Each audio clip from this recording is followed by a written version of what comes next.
Hello everybody, my name is Simi and today I just wanted to talk about proficiency CRS tool, how to calculate your CRS score. So I'm gonna go ahead and show you what exactly I'm doing so that you know what it is. There you have it.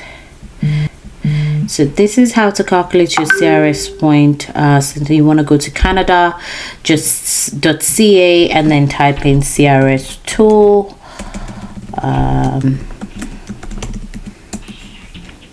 And then you want to check in how we rank your proficiency system, and then check on use our comprehensive ranking system tool. So this CRS tool is for anyone who is looking to apply for proficiency and you want to know what score you would have if you were to create an proficiency profile. I usually recommend doing this even before you do your English test. That way you know what score you need to have before you go ahead and sit for the test. So let's get right into it. Marital status, I'm just going to assume some factors here and you can go ahead and change this based on your situation. Okay. This person is 30.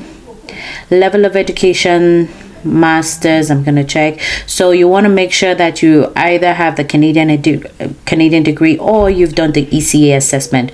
So you don't have to have this while you're doing this, but when you're creating the proficiency, you want to have that. If you haven't earned a Canadian degree, you want to check no. Your English test has to be valid less than 2 years old for you to apply for proficiency. So you want to make sure that this is yes. Otherwise, you will be stuck. And you want to select what test you took.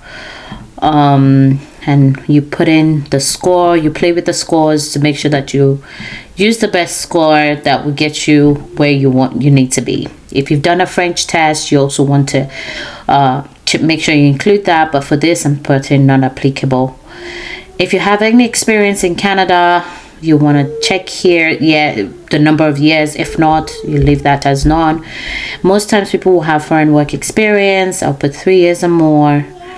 Certificates of qualification, this is usually for those who have skilled trades in Canada. So if you're not in the skilled trades, you don't have any certificates of qualification from the province, then you want to check no. A lot of times people also get confused with this question of valid job offer. Now, just because you're in Canada with a valid work permit does not mean you have a valid job offer. Now, this question is for those specific to who have gotten their work permits based on an LMIA application. So if you don't have that, then you want to go ahead and check no. If you don't have a nomination, you also want to check no. If you have a relative in Canada, brother, sister, by marriage, by blood, you want to also modify this. So you calculate your score, and this person has 473. And remember, like I said, you can always modify this to suit your situation. Feel free to send us an email if you do have any questions. Thank you. Have a lovely day. Bye.